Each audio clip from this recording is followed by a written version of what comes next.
El romanticismo alemán fue un movimiento literario que se desarrolló a finales del siglo XVIII y durante buena parte del XIX. En aquella época, los alemanes solían tener a su país vecino, Francia, como referencia en aspectos políticos y sociales. Los ciudadanos franceses habían vivido la revolución y simbolizaban un pueblo que luchaba por sus derechos y que estaba comprometido socialmente, por lo que el pueblo alemán no tardó en sentirse frustrado al no conseguir lo mismo para su país. Por ello, la burguesía alemana, el grupo social más activo artística y políticamente de la época, se refugió en el mundo interior y la fantasía. La literatura, especialmente la poesía, se consideraba una especie de nueva religión, ya que les permitía reflexionar sobre aquello que más les interesaba, lo sublime, y las formas de trascender esa realidad tan insatisfactoria.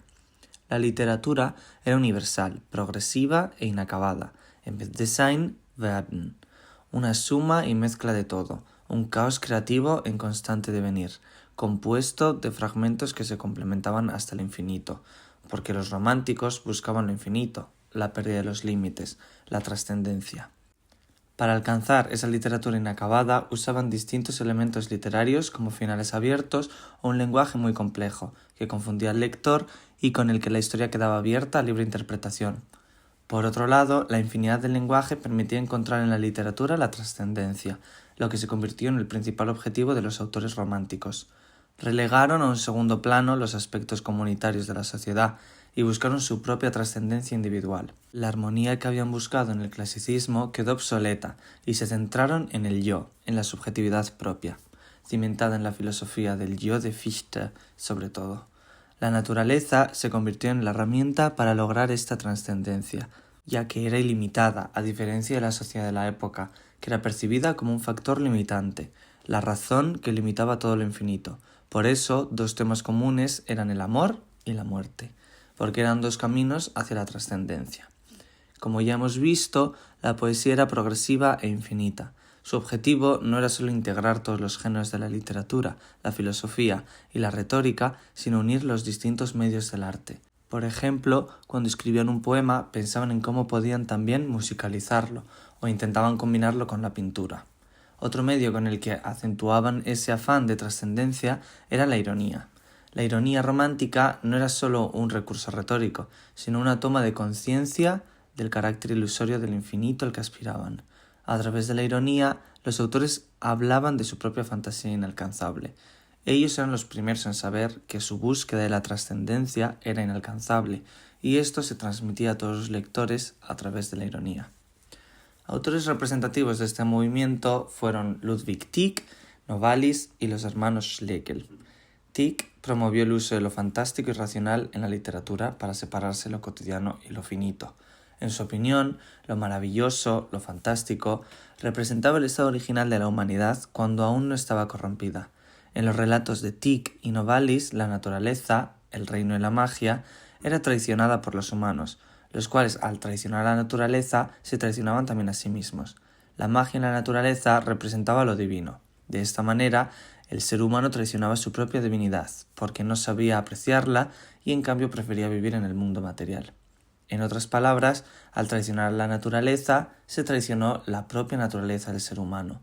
Como hemos visto, los personajes de las historias románticas tenían una mayor profundidad y por tanto se exploraba el yo y el conflicto entre el mundo burgués y el mundo fantástico de la naturaleza. La obra que he tomado como referencia del romanticismo alemán es Der Blonde Egbert, de Ludwig Tieck. En este cuento, Egbert y su mujer Berta, que viven aislados de la sociedad, le narran a Walter, un amigo de la pareja, la historia de la infancia de Berta.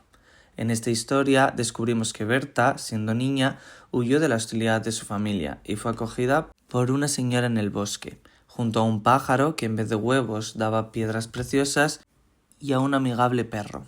Berta, con la curiosidad que se le despierta al alcanzar la edad de la razón, aprovecha un momento en el que la señora se ausenta para escapar con el pájaro y deja atrás al perro a su suerte.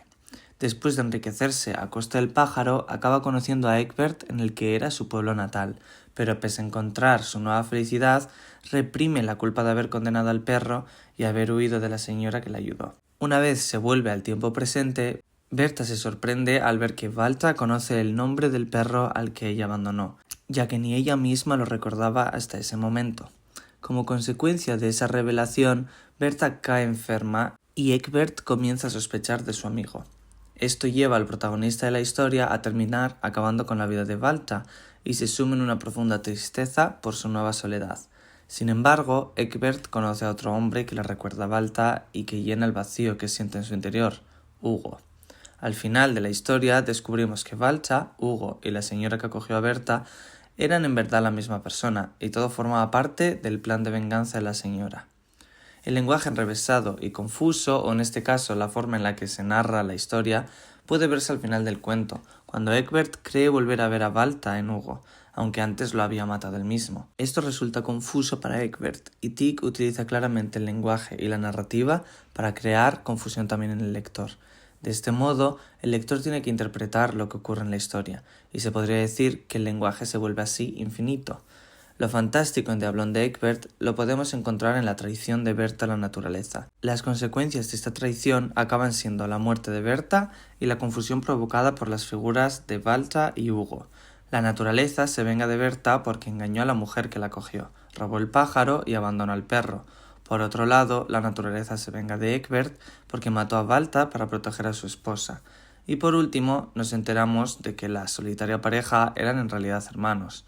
Todos estos elementos hacen que Diablón de Egbert sea un muy buen reflejo de la literatura romántica alemana, ya que a lo largo de todo el cuento el lector está confundido y expectante de lo que va a acabar sucediendo al final. Personalmente, creo que el romanticismo alemán realizó diversos avances en determinados ámbitos. Por un lado, el progreso más importante se produjo en la base creativa del movimiento. Al explorar lo fantástico y separarlo de la intención didáctica, permitió un gran desarrollo de la literatura desde un nuevo punto de vista. Además, la combinación de la literatura con otras artes crea una atmósfera mucho más productiva y creativa. Creo que esto aún puede inspirarnos hoy en día, ya que toda originalidad en la literatura y otras formas de arte está desapareciendo poco a poco. Se podría decir que en aquel entonces las historias que se contaban eran más originales. Hoy, sin embargo, estamos rodeados de secuelas y remakes que se interponen en el camino de la creatividad. Por lo tanto, se podría decir que la originalidad está en crisis, porque ya pocos se arriesgan a experimentar al nivel del romanticismo alemán.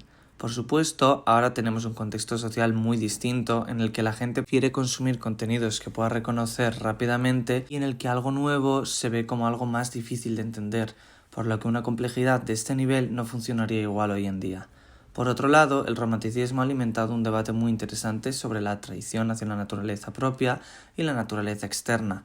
Creo que utilizar la naturaleza y la fantasía para tratar este conflicto interior es una decisión muy inteligente, ya que hace que las historias sean más atractivas para un público cansado e insatisfecho con el mundo real.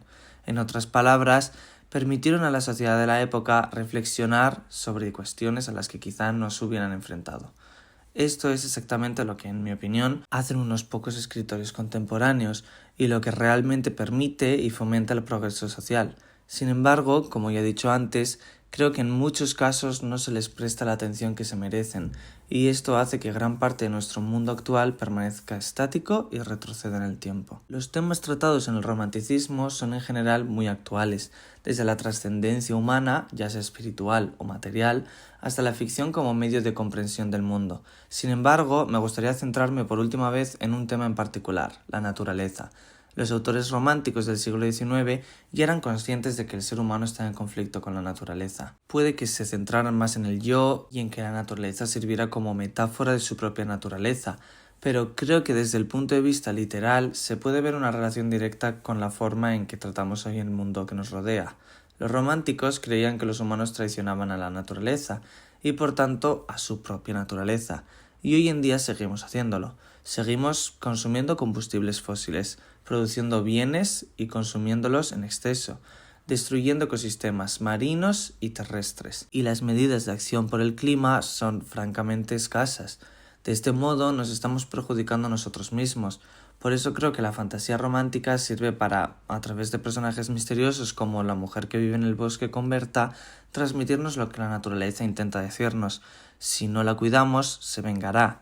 Hoy ya podemos ver esta venganza, por llamarla de algún modo, en las inundaciones y otras catástrofes naturales cada vez más frecuentes. Sin embargo, nuestros gobernantes siguen organizando cumbres del clima en países productores de petróleo. Sabemos que el cambio climático existe, que es real, y que sus consecuencias ya se dejan ver. Sabemos que mantener nuestros hábitos nos conducirá a un futuro aterrador y complicado. Sabemos cuáles son las soluciones, o al menos los primeros pasos que deberíamos dar. Sin embargo, la sociedad moderna permanece estática. Por eso son dignos de resaltar los Objetivos del Desarrollo Sostenible de las Naciones Unidas, ya que gran parte de ellos se centran precisamente en combatir estas problemáticas. En cierto modo, la frustración del romanticismo sigue entre nosotros, pero es importante que no nos rindamos y sigamos unidos, porque sólo así conseguiremos una mejora real. En conclusión, yo diría que el romanticismo alemán nos habla de muchos conceptos que pueden ser muy útiles hoy en día. Por lo tanto, debemos seguir prestando atención a la literatura, porque nos recuerda cómo hemos actuado en el pasado y también nos da ideas sobre cómo podemos dirigir el futuro.